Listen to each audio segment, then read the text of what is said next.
I'm leaving my family. I'm typing this in a mix of fear and nerves. I am the youngest, 22, of 5 kids. M30, M28, F28, twins, and F25. My parents are heavily religious and we live in Utah. Growing up, everything had to be done perfectly. It didn't matter if it was grades, looks, social activities, or even friends. I'm different from my siblings as I was never interested in the maths and science like they were. I've always been the writer, the painter. I remember once when I was 13, I made a painting of a dove in a snowy field and won first in the competition. I told my parents, who got angry that I had wasted my time with something so worthless when I should have been using the time to study. I still had A's in every class. My mother won't even say more than a few words to me. She's always seems like she hates me and I don't understand. Father burned the painting to remind me of what was truly important before taking all of my art supplies until I showed more responsibility with my time. It's been like this as long as I can remember. I work full time, and have since I was 15 at McDonald's, dashing every bit of money I could. Father took half my checks as tithing to help teach me what being an adult was like. I applied to several colleges but was told by my parents that they would not be helping me with tuition as they did for my siblings because they thought sending me to college would just be a waste of money.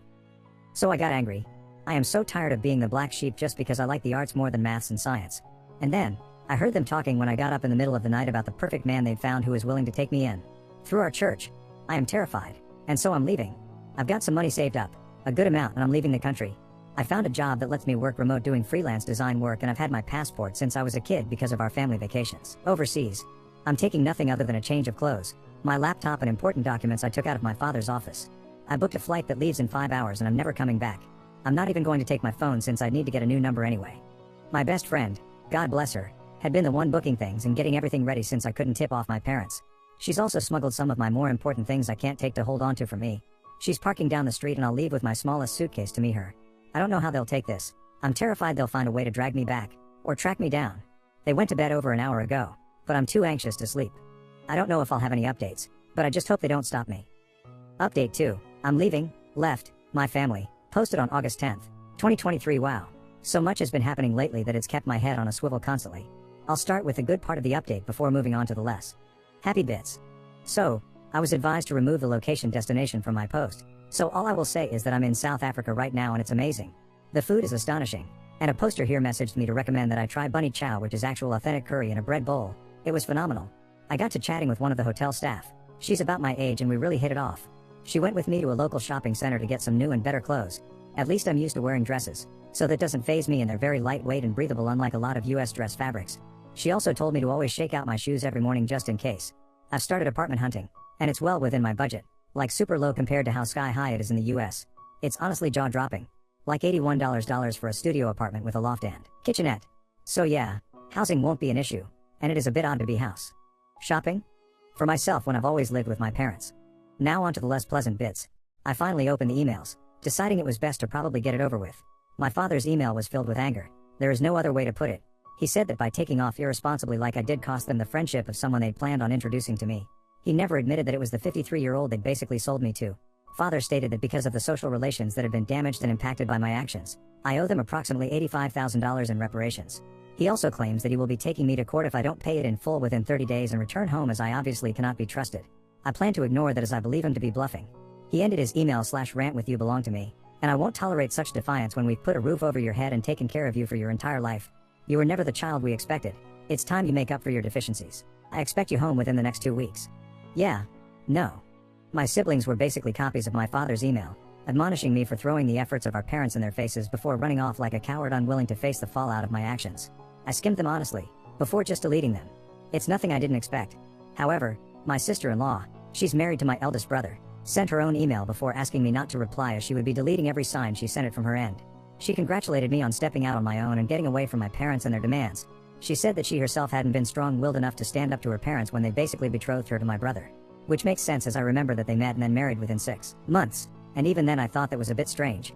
She pleaded with me not to return, and not to reply. That was it. It was a bit unnerving honestly, as I do believe her, and I'm sad that she is stuck the way she is. The last email was from my best friend.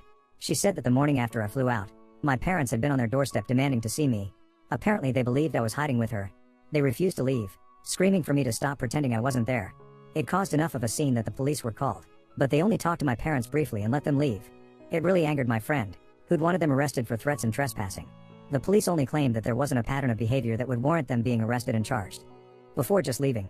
She didn't know when they realized I wasn't there at her house, but they didn't come back, thankfully. However, Word has spread of me fleeing the safety of my parents' home and how they wanted me to return as they were concerned and fearful of what may happen with me out on the streets alone. The church ward has actually done searches of the area trying to find me. I don't know what they'll do from here, but they have no idea I left the country, let alone the state. My friend has no plans to say anything, and neither do I. As far as I'm concerned right now, they can live with that state of wondering for the rest of eternity. I don't think I will renounce my US citizenship, as there may come a day when I need it and it's better to be safe than sorry. But I have full plans to gain dual citizenship as soon as I am able to. That's it for now, no other parts yet, but if anything changes I'll let you know. I want to thank you all for your comments and private messages. It feels like I've got friends and family on my side and I cannot tell you how much that means to me. Truly, thank you, all of you. Update 3 posted on August 11th, 2023. So much advice and support from everyone. I cannot thank you all enough. I thought with all the comments and questions I thought I'd answer here and explain what's happened since my last post. Ironically, my use of maths instead of just math comes from my mother who is British and met my father in England when they were 22. So I do come by it naturally and my siblings say it that way as well. I thank you for drawing my attention to the TT videos broadcasting my story, though why they changed the name I don't know. I did report them but we'll have to see if they ever pull the videos down or at least edit them. Second is people questioning why I chose South Africa and Johannesburg of all places because of how dangerous it can be. I do understand the risks, but there is nowhere on this planet that is inherently danger-free. Africa is massive and incredibly diverse. Finding someone would be very difficult and because those videos got so much attention I have left Johannesburg sadly. I'm very far though obviously still in Africa. The area I'm in now is incredibly safe, and came highly recommended by several people. Settling here will be very comfortable and the people are wonderful.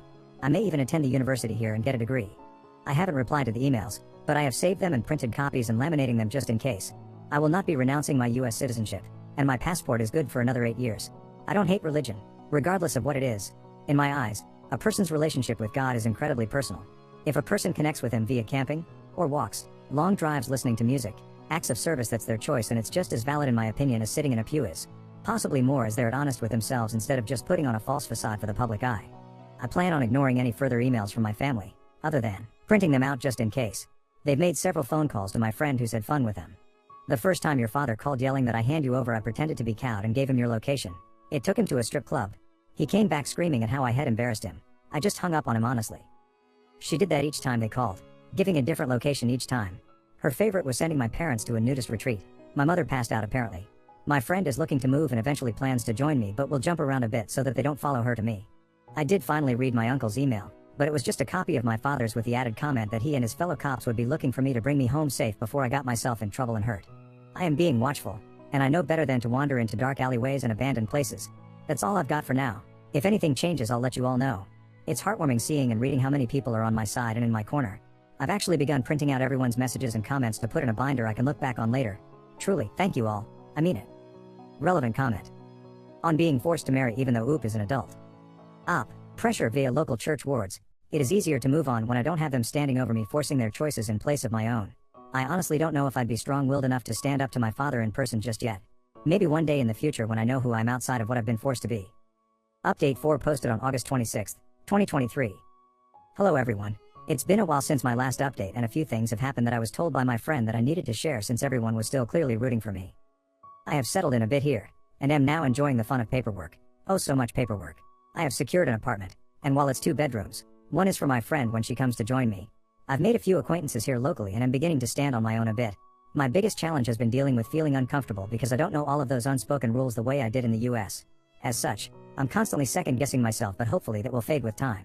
So, family. My family has learned I left the state. How they did, I'm not sure. They do, however, seem convinced that I am still in the continental US. My friend works as a cartoonist, and while she doesn't make a large amount of money, she makes more than enough to live comfortably. She's getting ready to leave herself and decided to send my parents a farewell gift. She didn't tell me about this until just a little bit ago. She spent a few hours carefully drawing my parents as they visited each location she sent them to, including their reactions, and all scenes were ended with the phrase "Abbott, Abbott, Abbott, that's all folks." Sadly, while I've never seen Looney Tunes, as she named it, she said she portrayed my dad as similar to a coyote? I'm still not 100% sure what that means, but she said everyone else would. Before then ordering me to watch it. Maybe one day. She should be joining me around October 9th, after country hopping several times. All the things she hasn't sold are in a secured storage unit, including the things she's been holding for me. The biggest revelation came after my father. Well, he had a meltdown apparently after I never responded to him. He got into a fight with my mother in church, and many things were said. Among those, according to several, that my mother had cheated on my father, which, well, led to me, which is why she never liked me, I guess, as I just reminded her of her mistakes. My father took her back in spite of that. But well, there it is.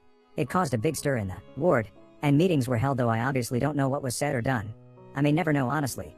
I am trying to move on and am even contemplating getting a tattoo. Part of me really wants to, while another points out that if I change enough and father finds me, he won't want me then. That's all really for now. I'm not sure if I'll have anything else to share, but if anything happens I'll let you all